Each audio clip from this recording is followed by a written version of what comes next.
Hi hello నమస్తే అందరికీ. సింపుల్గా మంచి రుచికరమైన సాంబార్ రెడీ చేసేద్దాం. కావాల్సిన ఇంగ్రీడియంట్స్ అన్నీ ఒకసారి చూడండి. పోపు కావాల్సిన సాంబార్లు, చింతపండు, అలాగే కాయగూరలు ఇవన్నీ తీసుకున్న తర్వాత మనం ప్రాసెస్ అయితే స్టార్ట్ చేసేద్దాం. ముందుగా స్టవ్ వెలిగించుకొని గిన్నె అయితే పెట్టేసుకుందాం. గిన్నె వేడెక్కిన తర్వాత కొంచెం ఆయిల్ అయితే వేద్దాం. ఆయిల్ వేసి ఇప్పుడు మెంతులు, ఆవాలు, ధనియాలు తీసుకొని అవి కొంచెం వేగిన తర్వాత వెల్లుల్లిపాయలు కూడా వేసేసుకోవచ్చు.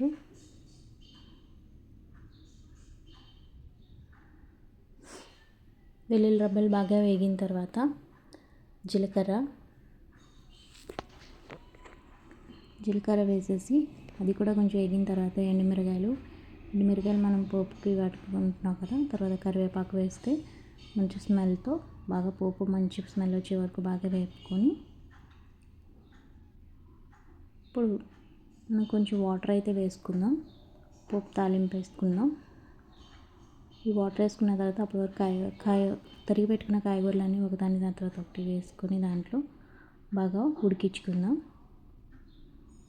కాయగూరలు ఇలా కొంచెం పోపులో కొంచెం కాయగూరలు అవి ఉడికితే మంచి పోపు దినుసులో ఉన్న మంచి ఫ్లేవర్స్ అన్నీ బాగా పప్పుచారులో వస్తాయి. ఈ లోపల మనం చింతపండుని నానబెట్టేసుకుని అలాగే ఉడకబెట్టుకున్న పప్పుని కూడా ఒకసారి కొంచెం మిక్సీలో వేసుకుందాం. మెత్తగా గ్రైండ్ చేసుకుందాం.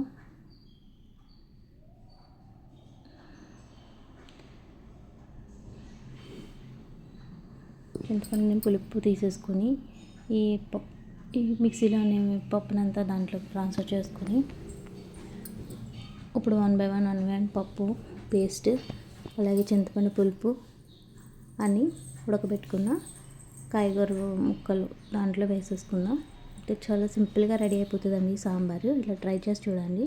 దాంట్లో కొంచెం పసుపు, దాంట్లో కొంచెం కారం, సాల్ట్ కూడా వేసేసి తర్వాత కొత్తిమీర కూడా కొంచెం మనం తరిగేసుకుని వేసేసుకుందాం పైన. ఇలా తాలింపు పెట్టిన తర్వాత మరగబెట్టడం వల్ల పోపుల్లో ఉన్న మంచి ఫ్లేవర్స్ అన్నీ మనకి పప్పుచారులో వస్తాయి. చాలా టేస్టీగా ఉంటుంది. మనకి రెస్టారెంట్ టైప్లో వస్తుంది. Please like, share, subscribe. Thank you for watching.